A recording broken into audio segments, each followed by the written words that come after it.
So I was getting everything set up to shoot an episode of Game Guys with my son, and I'm a little bit early, and I thought I would take a few minutes here and talk about the sequels to games that I really liked. This is not about what was better or worse or anything like that.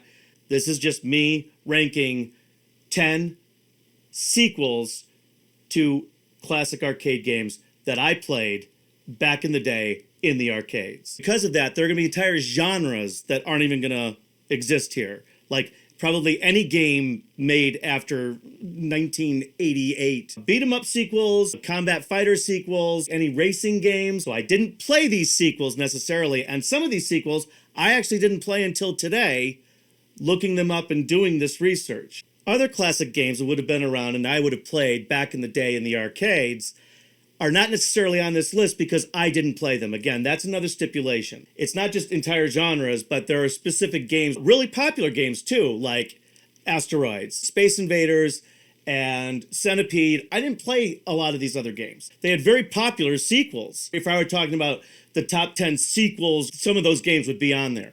There are other things that I discovered when I was looking into all of this that were kind of interesting as well, because when I found out that there were some sequels that I didn't realize existed, actively looked up some other sequels, and that's why I came up with this list. Because an obvious thing would be, Millipede and versus Centipede, or Asteroids and Asteroids Deluxe. Although somebody was talking about Asteroids, the sequel to Asteroids was Space Duel, and I thought Space Duel came first. I may be wrong about that. Why wouldn't Asteroids Deluxe be the sequel to Asteroids? Wouldn't Asteroids be the sequel to Space Duel? I don't know, because I think Space Duel was the Atari game. I mean, that was the one that nobody could figure out, because it was built by engineers for engineers, and if you weren't a rocket scientist, you couldn't play it. So I think that came first, but I may be wrong, and it doesn't matter because that's not the kind of stuff that I'm into anyway. Or it would be on the list, wouldn't it? No Donkey Kong, Zaxxon, the endless Pac-Mans. Ms. Pac-Man is not a sequel. Some people may think that it's a sequel or maybe consider it a sequel. It was done by a different company. If I'm not mistaken, it was based on a mod. I don't know who the companies were. I'm not a game historian, but I do know that there was a lawsuit. So Ms. Pac-Man is not a sequel. If anything, it's very, very heavily inspired by spin-off. It's kind of like back in the day when, two studios came out with a Robin Hood. Armageddon comes out at the same time as Deep Impact. Another thing that really kind of threw me off was this whole debate about, was Robotron thought of as the sequel to Defender? Hello, Stargate. I think I played Defender maybe 3 or 4 times just because nothing else is available. And then one time I played Stargate just because I thought, oh, this is like Defender. Maybe it's easier. And it wasn't. The sequel to Defender is not Robotron. If you wanted something that wasn't Defender or Stargate, but felt more Defender-ish, Juno First is a fun game. So I'm going to figure out my system now that I realize that I need a scoring system. I think I'm going to call them booms. We'll have a scale, 1 to 10 booms. So let me go into Photoshop and figure out what that's gonna look like, and then I'll finish this up. All right, so we know that sequels are not usually as good or even remotely better than the original. Usually. I know that this is debatable. Sometimes there's really no debate. If you were to name some of the sequels, movie sequels out there, Terminator 2. Aliens. Okay, now Terminator 2, I'll give you, Terminator 2 was better. Action movie, suspense. You can make a very good argument that Alien and Aliens, and my wife and I could make this argument. She likes the suspense of Alien, and I like the action of Aliens. But we both like the other, too. And Alien is just groundbreaking. It's hard to say anything's better than that. It's just, it's its own thing. Thank you, Ridley Scott, for that. And thank you, James Cameron, for the other one, too. They're both amazing movies. But they're not the sequel, The Empire Strikes Back. Not Porky's 2. We're not that kind of a channel. Although, there are some of these sequel games that I would rather watch Porky's 2 4 times than play some of these games. It was, some of them are good. Actually, and I was actually surprised. I expected all of them were going to be terrible. Honestly, I had seen a couple of them. I knew about some. Some of them I literally did not see or play until today. Dig Dug 2, which we'll get to. Now that I have my boom meter in no particular order whatsoever, I am going to rate. And now I realize that I have to stop recording again. I don't know what I'm going to rate these games, all right? So I'm at least going to read. Let me just at least read what they're going to be. The sequels to Joust, Time Pilot, Qbert, Scramble, Dig Dug, Galaga, Robotron, Star Wars, Tron, and Berserk. The names on my sheet are the names of the sequels, and some of the names of the sequels aren't the right names. I had to translate. It was, all right, so now I've got to go and figure out what I'm going to rate these guys. What I'm going to rate: Joust 2, Time Pilot 84, Berts Qubes, Scramble Spirits, Dig Dug 2, Galaga 88, Blaster, Empire Strikes Back, Discs of Tron, and Frenzy. Be right back. Here's how I decided that I'm going to rate these games. It starts with a demotion. The fact that you thought that you could improve on an excellent game to begin with, you already started at 7. And if it was really a good game and really didn't need improvement, you start at a 5. And then if you just annoy me that much more, you go down from there. And if you did a couple things that were interesting, you go up. If the game to me is as good as the original, I will give it a 10. Where do you go? Where's the ceiling there? Well, as my friend Nigel Tufnell taught me, my meter goes to 11. So, if I think the game is better than the original, then I will go to 11. Let's see if we go there. We're climbing there as far as IQ goes. I can't see this. No particular order. Joust 2. Joust 2 is not a good game. It's clunky. They took a great game and they tried to make it vertical, which the mechanics are worse. And then you can turn into this stupid horse that I don't know what it does, except for it can't fucking fly for shit. So Joust 2 gets a 2 in the spirit of the sense that it actually comes off as number 2. So number 1 is number 2 because it stinks like someone's poo. I should write lyrics. Time Pilot 84. Time Pilot 84 is Time Pilot and you add Xevious to it. The mechanics are almost the same as Xevious. So you can move all over like in Time Pilot, but you have those firing mechanics of Xevious. If you really enjoy Xevious, and I don't love Xevious. If I'm going to play Xevious, I want to play 1942. And that's another one that I should have probably done the sequel to, but I don't know if 1942 is... The 1940 games are not on there for a reason, and I just didn't feel like monkeying with it, because I just got the idea for this video yesterday, and now here I am shooting. I don't even remember what I was talking about now. Time Pilot 84. I actually enjoyed this game more than I thought I would. It's fun. I actually put it on my favorites list, and I'm going to keep it there. So if you like Time Pilot and you like Xevious, I think you'll really love Time Pilot 84. I'm actually going to give Time Pilot 84... I had it here as something else because I was grumpy. I'm actually going to give Time Pilot 84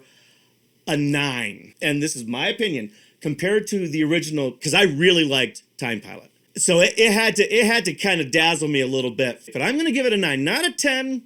And I might actually revamp this list at some point or add to it because I'm not super into those kind of games, and because I liked the original Time Pilot so much, it's gonna be really hard to get it up there for me. But it might. I don't think it's gonna get to Nigel's big round 11. Berts Qubes really pissed me off at first. You got to remember, we didn't have instruction booklets or anything like that. You had the 1, maybe 2, maybe 3 screens that just sort of gave you the gist of the game, and you just, while you're popping quarters in that machine, you're sitting there and figuring this shit out. Kind of like you do with the big companies today, except for we were actually not beta testing. We were just figuring out how to play these new games. And I don't really like puzzle games. That's why Qbert was one of those games that kind of grew on me. The more I played it, the more I liked it, the more it was just different and all that.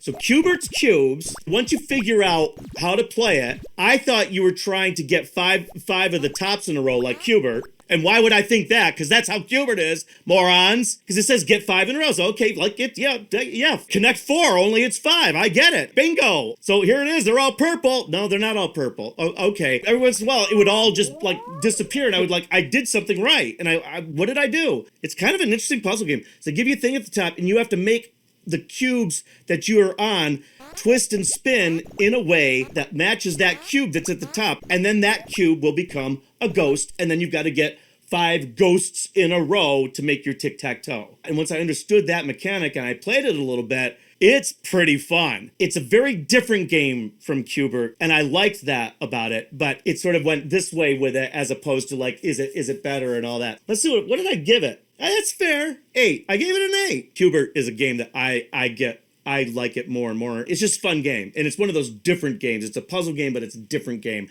It has that different approach that a lot of the game designers and programmers had back in the early arcade games. It's just some of the things that they did with the little resources that they had were just amazing. But not many of them hit this list. So moving right on. Scramble Spirits. Wow, so 1942 meets Zaxxon or flat Zaxxon. I don't know what was going on here. And the only reason why I would actually think that this isn't just a vertical shooter, and then after you get done with that level, you sort of go down onto the deck of a battle cruiser or an aircraft carrier, and then it becomes just sort of flat, boring, just straight up and down Zaxxon? I don't know. I don't know. I'm assuming because it was there and it's the same logo. It's 1942, but it's Scramble, and whatever they did, it didn't. Gets the deuce. I think a 2 is going to almost be worse than a 1. A 1 is like Tommy Wiseau. That's what I should do on my thing. Is I should put Tommy Wiseau or just put a Tommy Wiseau wig on my thing. Maybe I'll do that for the next one. You get a 1. You're my future wife. My future wife is a 1. All the way at the one end is Nigel. Is an 11. This one goes to 11, and then you're my future wife. The Tommy one. That was a 2. Dig Dug 2. I honestly did not know existed until today. That was one of, actually, the only one that I didn't know existed until today. Well, no, I didn't know that Berts Qubes existed until today, too. I think I knew that there was a sequel to Qbert, but I thought it was Qbert 2, and I might have heard Berts Qubes and thought it was Qbert 2. And it doesn't matter because I already just talked about that game, and now I can't see again, and I still can't see because I still haven't cleaned my glasses. So Dig Dug 2 reminds me of a Facebook, one of those plant the thing and it grows that you jack up and down on the, boy, this doesn't sound good, does it? You can jack up and down on these pegs, because I didn't know how, I was like, well, do you go underneath? Because again, they don't explain anything to you. So it's like, okay, I can shoot and I can pump them and I can do it quickly. Okay, I can do all that, but what's this? What are these things? And I didn't know what sometimes I would jump on these peg things and nothing would happen, and then sometimes I would do it and parts of the screen would.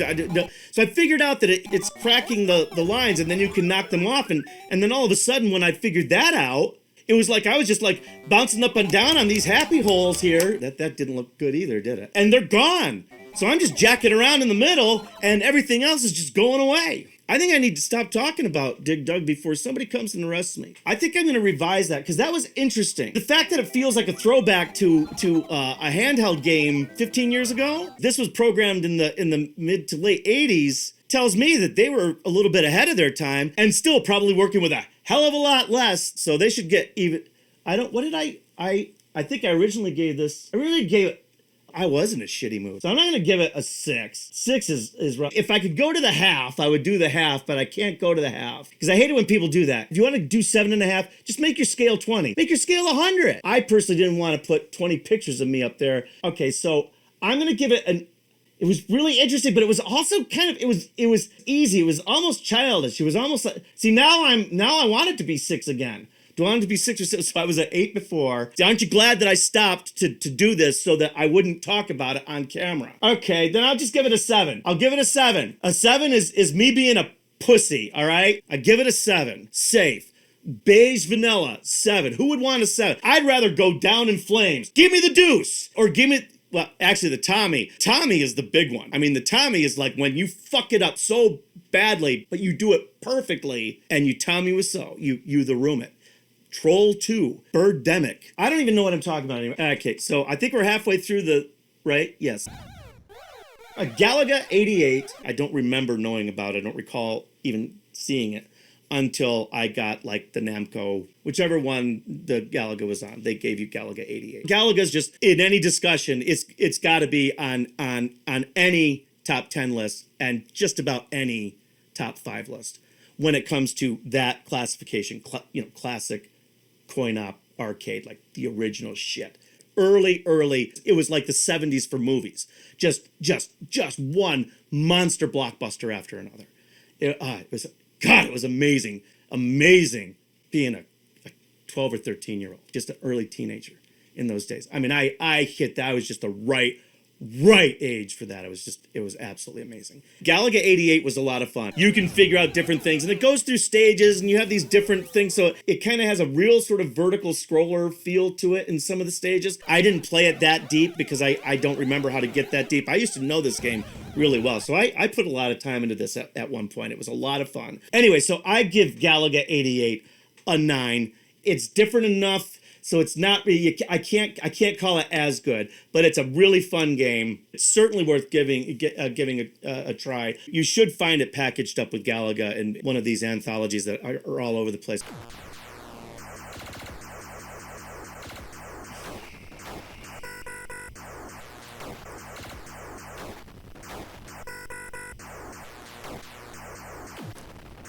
The sequel to Robotron. My favorite game of all time. It has become my favorite game of all time. Doubt very highly it's ever going to be unseated as my favorite game of all time. There's a lot of things that I associate with it while I'm playing, and it's an extremely fun game, and you either like it or you don't, and if you don't like it, that's cool. There's something for everybody in this world of video games. But I don't even know why I'm talking about this anymore. Oh, because I don't want to talk about the sequel to my favorite game in the whole world ever. Half the artwork behind me is Robotron. How do you try to improve on perfection? You come up with this concept. The Robotrons have taken over the planet, even though it's kind of deep space and you're floating all over that. What the fuck is this game? This game sucks. It is not. And I'm the dad. Look at my gorgeous kid, showing you the ugly baby, look at my gorgeous kid. I understand. I'm talking about my own children here when I say that I love Robotron, and how dare you. So Blaster, which is apparently Robotron 2, which makes about as much sense as Robotron being the sequel to Defender. Hello, can somebody say Stargate? The movie? Yeah. Next, Blaster sucks. I was going to give it a 1, but I can't give it a 1 now because I've already established that 2, the deuce. Now do I have to take the other ones? Am I being unfair to them? Like Joust 3, and what was the other one? Scramble Spirits. No, actually, because Blaster was at least trying to be something different, so is Scramble Spirits. They all suck. They're all 2s. They suck. They don't even get the Tommy. They can't even get the 1, and plus I don't have Wiseau on my bar now. But you know what? It's like Bill and Ted. I made that bar, but I haven't made the video yet. So I am going to predict that Tommy Wiseau is gonna be on the number 1. My number 1 future wife. I keep swaying from the, like, I'm overheating. I'm so upset by this game. Blaster, it's not a terrible game. It's not Robotron. Just call it Blaster, like Remake of 13 Ghosts. Wasn't a terrible movie, but it wasn't 13 Ghosts. It wasn't a remake of 13 Ghosts. You got an Academy Award winner. You could call it something else. It doesn't have to be a pretend sequel. How long was it? Cut one of the ghosts. Call it 12 Ghosts. Or call it the Dead Baker's Dozen. At least be creative about ripping off something just for money. And speaking of which, Blaster sucks. If you want to play a game, I don't even know what you would call these, horizontal but three-dimensional, and they have those money for nothing, chicks for free, those early 80s, geomorphic. I don't know what they called them. I don't know what they called them. It was cool. If you like that kind of a thing, Night Striker, Space Harrier, if you want to be a little never-ending story Charlie and the Chocolate Factory about it, those games in terms of that dodging things that are coming at you, sort of, if you like that kind of stuff, Space Harrier or Night Striker, those are better games than Robotron 2, the blasted. So if I could, I would just, instead of the Tommy and then just gone off the screen, that's Blaster. Over there in Negative Land,